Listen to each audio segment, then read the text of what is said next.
مسلمان کی زندگی میں دعاؤں کا بہت زیادہ اثر ہوتا ہے۔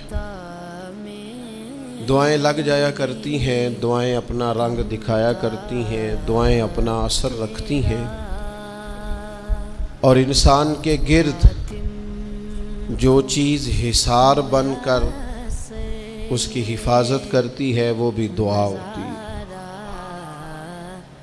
دعائیں کرنی بھی چاہیے۔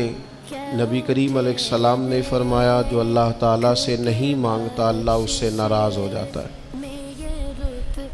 دعائیں کرنی بھی چاہیے، دعائیں کرانی بھی چاہیے، اور دعائیں لینی بھی چاہیے کہ وسوسوں کا لوگ شکار ہوتے ہیں۔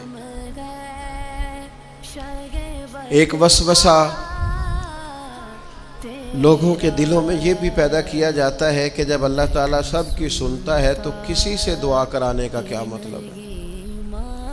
بالکل صحیح بات ہے، بڑی عمدہ اور اعلیٰ بات ہے۔ اللہ تعالیٰ سب کی دعائیں قبول فرماتا ہے۔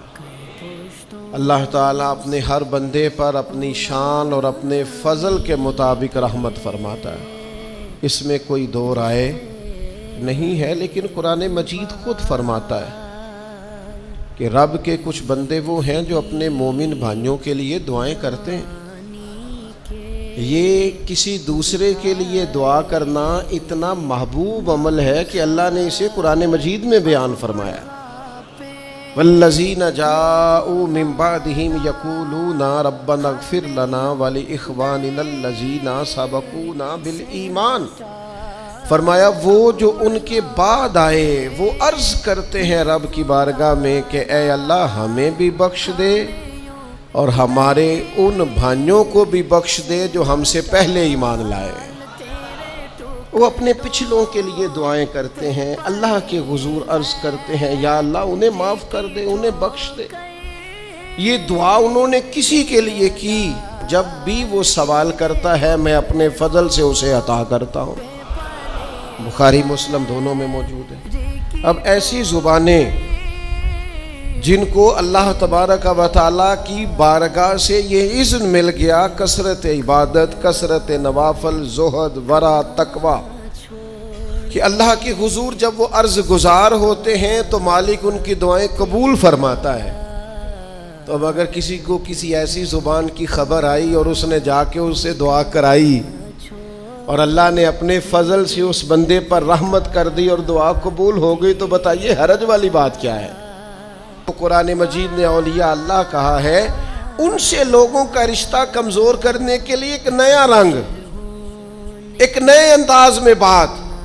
اچھا یہ بھی ضروری نہیں کہ جو دعا کرا رہا ہے وہ کوئی کمزور ہی ہو، وہ گناہگار ہی ہو، اور وہ کسی نیکوکار سے ہی کہے کہ میرے لیے دعا کرنا تو تبھی بات بنے گی۔ بعض نیک بھی کہہ دیتے ہیں اور اس سے کہہ دیتے ہیں جو درجے میں ان سے کم ہوتا ہے۔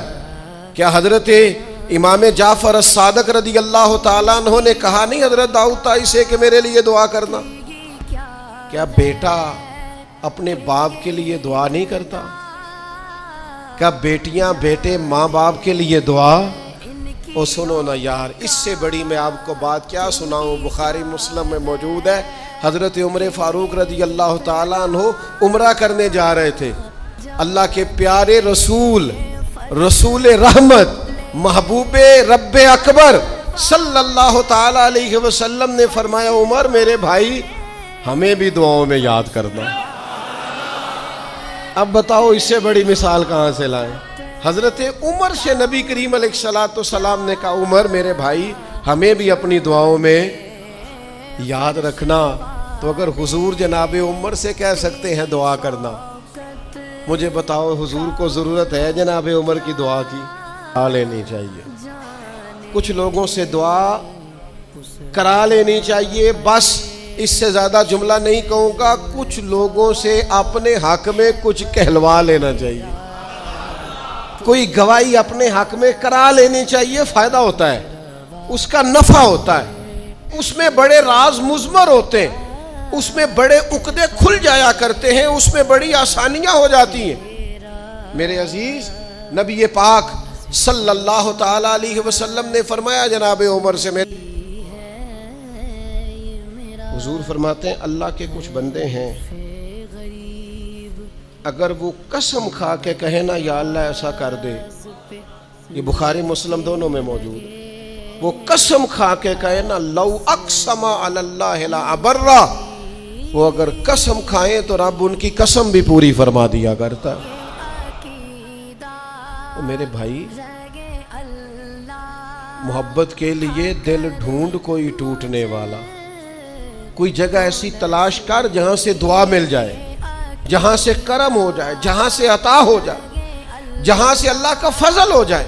اور پھر ہمیں بھی چاہیے ہم دعائیں دیتے رہیں، ماں باپ کو چاہیے اولاد کو دعائیں دیتے رہیں، اساتذہ کو چاہیے شاگردوں کو دعائیں دیتے رہیں، مشائخ کو چاہیے عقیدت مندوں کو دعائیں دیتے رہیں، بہن بھائیوں کو چاہیے ایک دوسرے کو دعائیں۔ چلیں آپ آمین کہیں۔ اب آپ نے انکار نہیں کہ سارے دعا مانگے، یا اللہ ہمارے بھائیوں کو ہم سے زیادہ عطا فرما، یا اللہ بھائی کو ہم سے، یا اللہ بھتیجوں کو زیادہ عطا فرما، بھانجوں کو زیادہ عطا فرما، اللہ محلے داروں کو زیادہ عطا فرما، پڑوسیوں کو زیادہ عطا فرما۔ یہ مانگو نا دعائیں، اس میں بھلا ہے، اس میں نفع ہے۔ اب جنہوں نے پریشان ہو کے آمین کا ہے وہ خوش ہو جائیں گے۔ نبی پاک علیہ السلام نے فرمایا جو دعا تو کسی کے لیے مانگتا ہے اللہ پہلے تیرے حق میں قبول فرماتا ہے۔ اور روحانی زندگی کی طرف او بھائی دعائیں کرائیں، اپنے لیے گواہیاں پکی کریں، اپنی والدہ سے، اپنے والد سے، اپنے دادا سے، اپنے نانا سے، اپنی نانی سے، اپنی دادی سے، اپنے بہن بھائیوں سے، اپنے دوستوں سے، اپنے مرشد سے، اپنے استاد سے دعا کراؤ۔ ان سے کہو ایک دفعہ میرے لیے ہاتھ اٹھا دے اللہ کی بارگاہ میں صحیح روایت پیش کرتا ہوں، میرے نبی کریم نے فرمایا تھا عمر فاروق سے، سیدنا عمر سے، قطعی جنتی عمر جن کا حضور جنت میں محل دیکھ کے آئے، نبی کریم نے فرمایا تو عمر لوگ حج کرنے آئیں گے، جہاد کے لیے آئیں گے، اگر یمن والے لوگ آئے اور تجھے ان میں سے میرا اویس کرنی مل گیا تو عمر اس سے اپنے لیے دعا کرا لینا، عمر اویس سے دعا کرا لینا، اسے کہنا تیرے لیے دعا کر دے۔ حضرت فاروق اعظم ڈھونڈتے رہے، ملاقات ہوئی سیدنا اویس کرنی سے، کہا دعا کر دے یار میرے لیے۔ وہ ڈھونڈو، کوئی بیٹھا ہوا مجھے دور دعا دیتا ہے، میں ڈوبتا ہوں پر سمندر اچھال دیتا ہے۔ او بھائی اپنے حق میں دعائیں، التجائیں اللہ کے حضور۔ کچھ لوگوں کی عرض، میں آپ سے عرض کروں، کچھ لوگوں کو دعا لگ جاتی ہے۔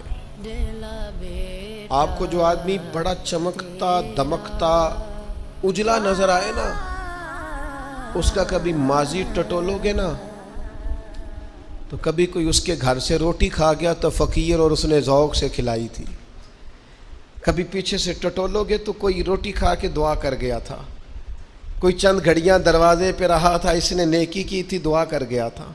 کبھی ٹٹولو گے ڈھونڈو گے